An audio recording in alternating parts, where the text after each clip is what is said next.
Hi viewers, welcome to Pushpin Studios. నేను రఘునందన్. ఈరోజు మనము ఈ వీడియోలో ఒక ఇంట్రెస్టింగ్ టాపిక్ మాట్లాడుకుందాం.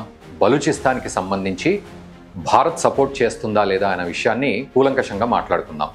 అయితే ముందుగా మా రిక్వెస్ట్ ఏంటంటే, మీరు ఈ వీడియో చూస్తున్నంతసేపట్లో ఏదో ఒక సందర్భంలో వీలైతే ఇప్పుడే సబ్స్క్రైబ్ బటన్ నొక్కండి. మీరు సబ్స్క్రైబ్ బటన్ నొక్కడం వల్ల మాకు సపోర్టివ్గా ఉంటుంది. సబ్స్క్రైబర్స్ పెరుగుతున్న కొద్దీ ఇంకా ఇలాంటి రీసెర్చ్ కంటెంట్ ఎక్కువగా చేయాలనే ఆశ కూడా మాకు కలుగుతుంది. So please subscribe.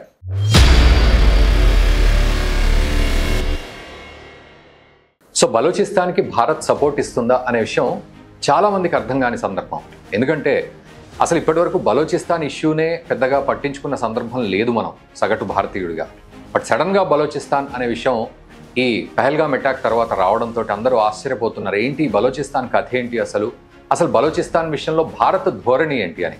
నేను స్ట్రైట్ ఫార్వర్డ్గా చెప్తున్నాను, బలూచిస్తాన్ విషయంలో భారత్ చాలా పాజిటివ్గా ఉంది.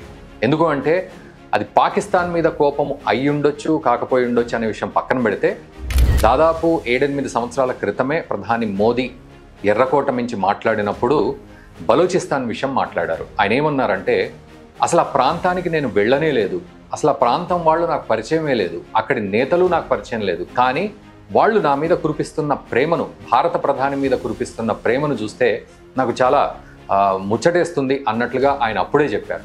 దీన్ని బట్టి మనం అఫీషియల్గా అర్థం చేసుకోవచ్చు. ఎందుకంటే భారత ప్రధాని ఆ మాట అన్నారంటే ఖచ్చితంగా బలూచిస్తాన్ మీద మనం పాజిటివ్గా ఉన్నాము అని అర్థం చేసుకోవచ్చు. And at the same time Balochistan ప్రజలు కూడా భారత్ మీద పాజిటివ్గా ఉన్నారు అని అర్థం చేసుకోవచ్చు. మరి ఈ పాజిటివిటీని కనుక ముందుకు తీసుకెళ్ళాలి అంటే భారత్ బలూచిస్తాన్కి ఇప్పుడు ఒక స్వతంత్ర దేశంగా ప్రకటించుకున్న సందర్భంలో సపోర్ట్ ఇస్తుందా అంటే, నిజానికి ఇక్కడ టెక్నికల్గా మనం మాట్లాడినట్టయితే బలూచిస్తాన్ కేవలం తనకు తాను స్వతంత్ర దేశంగా ప్రకటించుకుంది.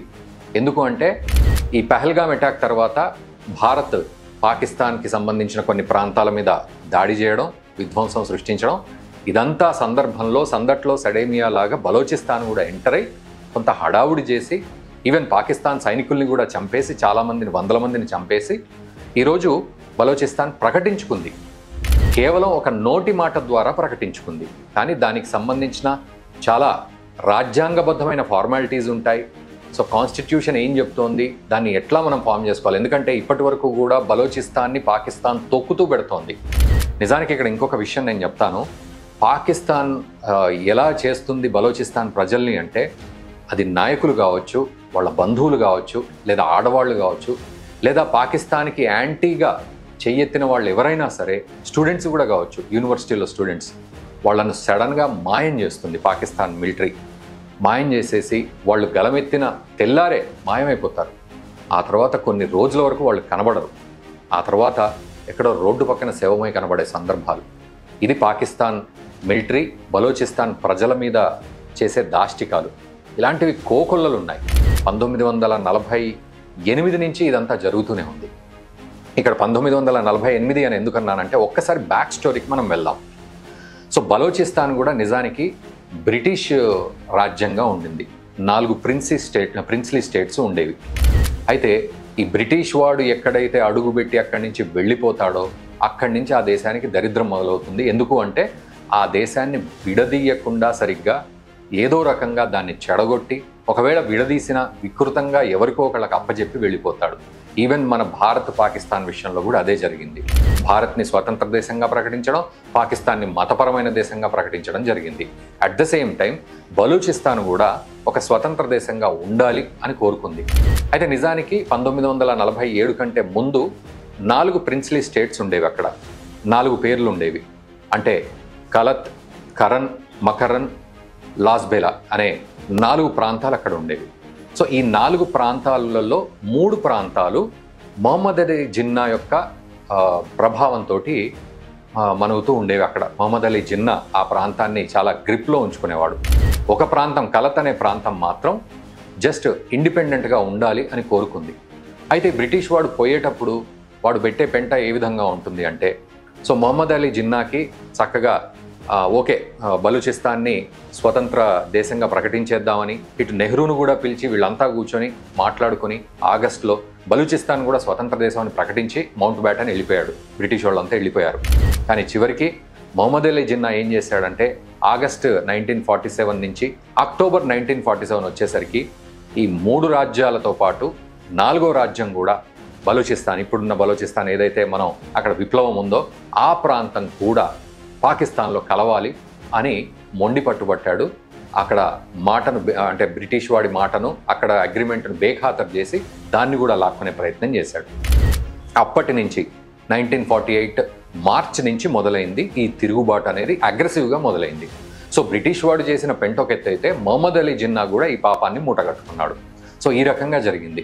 కింగ్ ఆఫ్ కలత్ ఏమన్నాడు? కలత్ అంటే ఇప్పుడున్న బలోచిస్తాన్ ఏమన్నాడు? మేము చేరము అని అన్నాడు. కానీ అతన్ని దౌర్జన్యంగా చేర్పించే ప్రయత్నం చేస్తే మొత్తానికి బలోచిస్తాన్ ప్రజలకు కూడా ఏమాత్రం ఇష్టం లేదు పాకిస్తాన్లో మర్జ్ అవ్వడం అనేది. ఈవెన్ మిగతా 3 ప్రాంతాల ఈ 4 ప్రాంతాల వాళ్లకు కూడా. కానీ పాకిస్తాన్లో మెర్జ్ అయిన పరిస్థితి, అది కూడా ఒక దురాక్రమణగా పాకిస్తాన్ మిలిటరీ ఇప్పుడు దౌర్జన్యం చేస్తూ ఇంతకాలం మొత్తానికి అక్కడ సమయం అయితే గడిపింది. అండ్ దీనికి సపోర్టుగా చైనా కూడా ఈ మధ్య కాలంలో సిపెక్ ఎకనామిక్ కారిడార్ అనే కాన్సెప్ట్ని తీసుకొని బలూచిస్తాన్లో గ్వాదర్ పోర్టు నిర్మాణం చేసే ప్రయత్నం చేస్తోంది ఇటు పాకిస్తాన్ సహాయంతో. సో ఏంటి అంటే ఈరోజు మీరు ఒక్కసారి ఆలోచించండి అండ్ దయచేసి సబ్స్క్రైబ్ బటన్ కూడా నొక్కండి ఒకవేళ ఇప్పటివరకు నొక్కకపోతే. అయితే ఇప్పుడు చూడండి ఒకసారి గ్రాఫికల్గా మీరు ఆలోచిస్తే బలూచిస్తాన్ అనే ప్రాంతం ఇలా ఉంది, పక్కనే పాకిస్తాన్ ఉంది, ఇక్కడ ఇండియా ఉంది, భారత్ ఉంది, అండ్ చైనా అటువైపు ఉంది, అండ్ బంగ్లాదేశ్ ఉంది.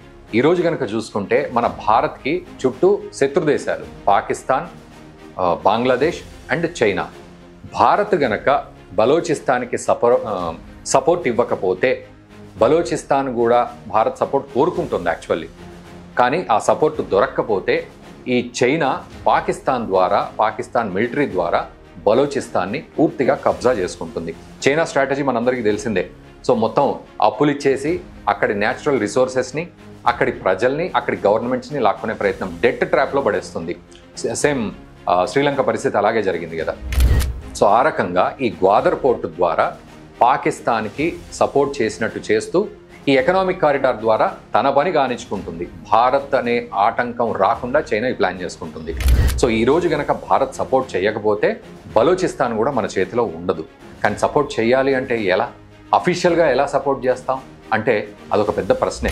అండ్ 2009లో మన్మోహన్ సింగ్ ప్రభుత్వం ఇటలీకి వెళ్ళిన సందర్భంలో మన్మోహన్ సింగ్ పాకిస్తాన్ ప్రధాని అప్పుడున్న గిలానీ ప్రభుత్వానికి ఒక మాట ఇచ్చారు. ఏమిటి అంటే బలూచిస్తాన్లో ఎవరైతే ఉద్యమాలు చేస్తున్నారో పాకిస్తాన్కి వ్యతిరేకంగా వాళ్లకు మేము సపోర్ట్ ఇవ్వము అని.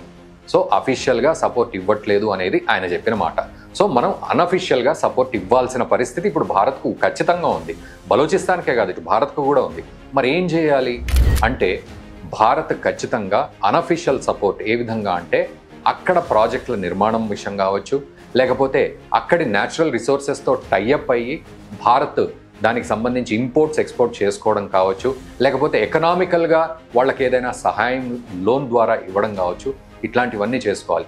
ఎందుకంటే బలూచిస్తాన్కి వెళ్ళాలి అన్నా భారత్ పాకిస్తాన్ మీద నుంచే వెళ్ళాలి, ఏ రూట్ అయినా సరే. ఒకవేళ సీ రూట్లో వెళ్ళాలంటే మాత్రం పెసిఫిక్ ఓషన్లో బలూచిస్తాన్కి డైరెక్ట్ వెళ్ళిపోవచ్చు. కాకపోతే పాకిస్తాన్ యొక్క తన సముద్ర భాగంలోంచి కాకుండా దూరం నుంచి వెళ్ళే పరిస్థితి అయితే ఉంది. సో ఇటువంటి ప్రాథమికమైన స్ట్రాటజీస్ ఏవైతే ఉన్నాయో ఇవన్నీ కూడా ఇంకా కార్యరూపం అయితే దాల్చలేదు. అండ్ మరోవైపు బలూచిస్తాన్కు ఉన్న గొప్ప విషయం ఏంటంటే అండి, అక్కడ బంగారం నిల్వలు, తర్వాత గ్యాస్ నిక్షేపాలు, కాపర్ నిల్వలు కోకొల్లలుగా ఉన్నాయి. ఎంత అద్భుతంగా ఉన్నాయంటే బలూచిస్తాన్ అనేది ఒక స్వతంత్ర దేశంగా ఉంటే అద్భుతంగా రాణిస్తుంది. పాకిస్తాన్ కంటే కూడా చాలా అద్భుతంగా ఎదిగే నిధి నిక్షేపాలు అక్కడ ఉన్నాయి. కానీ ఈ రోజు వరకు కూడా బలూచిస్తాన్ని కేవలం పాకిస్తాన్ తొక్కిపెడుతూ అక్కడ ప్రజల్ని, అక్కడి విప్లవాన్ని తొక్కిపెడుతూ అట్ ద సేమ్ టైం అక్కడి న్యాచురల్ రిసోర్సెస్ని తవ్వుకొని పోయి పాకిస్తాన్కి ఉపయోగించుకుంటున్నాయి. అది కూడా పాకిస్తాన్ మిలిటరీకి మాత్రమే, కొంతమంది ఆ మిలిటరీలో ఉన్న వాళ్ళు వాళ్ళ స్వార్థానికి మాత్రమే ఉపయోగించుకుంటున్నారు. ఈవెన్ పాకిస్తాన్కి కూడా తిండి పెట్టే పరిస్థితి అక్కడ లేదు, ఇది మనందరికీ తెలిసిందే. సో అట్లా బలూచిస్తాన్ని తొక్కి పడేస్తుంది ఏ రకంగా చూసినా. ఈరోజు నేను అన్నట్టుగా భారత్ కంపల్సరీ సపోర్ట్ చేయాలి. అండ్ ఈలోపు మీరు కామెంట్ కూడా చేయొచ్చు, భారత్ సపోర్ట్ చేయాలా వద్దా అని. 100% చేయాల్సిందే. ఎందుకంటే ఈవెన్ సోషల్ మీడియాలో కూడా బలూచిస్తాన్ ప్రజలు భారత్ గురించి మాట్లాడతారు. మొన్న జరిగిన పహల్గామ్ అటాక్ తర్వాత భారత్ విజయం సాధించింది. తర్వాత మోదీ కూడా ఒకానొక ఎయిర్ బేస్కి పోయినప్పుడు ఆ ఎయిర్ బేస్కి సంబంధించిన ఫోటోలను, ఆ వీడియోలను ట్విట్టర్ హ్యాండిల్స్లో అంటే ఎక్స్ హ్యాండిల్స్లో పోస్ట్ చేశారు అక్కడి బలోచిస్తాన్ నాయకులు. అంటే వాళ్ళు ఇండైరెక్ట్గా భారత్కి సపోర్ట్ చేస్తున్నాం, భారత్ మీద ప్రేమతో ఉన్నామని మనకు చెప్తూ ఉన్నారు. At the same time directly వాళ్ళు మేము స్వతంత్ర దేశంగా మారాము, మాకు పలు దేశాలు సపోర్ట్ చేయాలి, అందులో భారత్ కూడా సపోర్ట్ చేయాలి అని చెప్పి హ్యాష్ ట్యాగ్ తోటి ఒక రెవల్యూషన్ కూడా స్టార్ట్ చేశారు. మొత్తానికి బలోచిస్తాన్ ప్రజలు, నాయకులు భారత్ యొక్క సహాయం కోరుకుంటున్నారు. ఇక్కడ మనము చాలా కీలకంగా ఆలోచించాలి. ఎందుకంటే ఇందాక నేను చెప్పిన మిగతా శత్రు దేశాలని బంగ్లాదేశ్, పాకిస్తాన్, చైనాను కట్టడి చేయాలంటే బలోచిస్తాన్ యొక్క జియోగ్రఫీ కానీ, అక్కడ రిసోర్సెస్ కానీ, అక్కడ ప్రజలు కానీ, ప్రభుత్వం కానీ మనకు అవసరం. నిజానికి బలోచిస్తాన్ ఒక స్వతంత్ర దేశంగా అభివృద్ధి చెందుతుందా అంటే మాత్రం దానికి సమాధానం అయితే చెందడం కష్టమే అని చెప్పాలి. ఎందుకంటే ఆఫ్ఘనిస్తాన్ లాంటి దేశమే తాలిబాన్ల చేతికి చిక్కిన తర్వాత ఇప్పటికీ కూడా పూర్తిగా కోలుకోలేదు. ఈ రోజుకి మనము భారత్, ఆఫ్ఘనిస్తాన్ అల్-ఖైదా లీడర్స్ తోటి మనం చర్చలు జరుపుతున్నాం. మొన్నటికి మొన్న ట్రంప్ కూడా ఆఖరికి అల్-ఖైదా వాళ్ళతోటి చర్చలు జరిపిన సందర్భం కనబడుతుంది. అంటే వాళ్ళు, మనం కరోనా సమయంలో చూసాం వాళ్ళు ఆఫ్ఘనిస్తాన్ని ఆక్యుపై చేసుకోవడం. ఈరోజు 2025లో వాళ్ళు కొంత కదలిక తీసుకొచ్చుకున్నారు వాళ్ళల్లో వాళ్ళు. అంటే ఈ ప్రయాణం అంతా చాలా పెద్దది. సో బలోచిస్తాన్ కూడా ఒక స్వతంత్ర దేశంగా ఎదగాలి అంటే ఇప్పట్లో జరిగే పని అయితే కాదు. ఎందుకంటే పాకిస్తాన్కి సంబంధించి గద్దలాగా మిలిటరీ ఉంది అండ్ ఇంటర్నల్గా చాలా ఫోర్సెస్ అక్కడ బలోచిస్తాన్లో ఉన్నాయి. బాంబు పేలుళ్ళు జరుగుతాయి అండ్ పాకిస్తాన్ ఆర్మీ కూడా అణువణువు అక్కడ అందరినీ కూడా, అంటే ఎట్లా అంటే అక్కడ యూత్ కళలతోటి వాళ్ళ ప్యాషన్ని చూసుకునే యూత్ను పక్కన పెట్టి విప్లవం కోసం ఎగిరిపడే యూత్ను పాకిస్తాన్ వాళ్లను తీసుకెళ్లిపోయి వాళ్లను మాయం చేసి పడేసే పరిస్థితి. సో ఎవరు బయటకు వచ్చే పరిస్థితి లేదు. అక్కడ గవర్నమెంట్ కూడా పూర్తిగా ఫామ్ అయ్యే పరిస్థితి లేదు. కేవలం నోటి మాట ద్వారా వాళ్ళు ప్రకటించుకున్నారు. అయితే ఇక్కడ మీరేం ఆలోచిస్తున్నారు? భారత్ గనక బలోచిస్తాన్కి సపోర్ట్ చేస్తే అది ఎటువంటి సపోర్టు, ఎటువంటి స్ట్రాటజీగా మారుతుందనేది మీరు ఖచ్చితంగా కామెంట్ చేయండి. అండ్ ఈ వీడియోని మీ మిత్రులకు కూడా దయచేసి షేర్ చేయండి. అండ్ ఇందాక నేను అన్నట్లుగా మీరు ఒక్కసారి సబ్స్క్రైబ్ బటన్ కనుక నొక్కినట్టయితే, సబ్స్క్రైబ్ అయినట్టయితే మాకు ఈ వీడియో ద్వారా మీరు ఉత్సాహాన్ని అందించినట్టు అవుతుంది. పుష్పిన్ స్టూడియోస్ని సబ్స్క్రైబ్ చేసుకోండి. Thank you very much.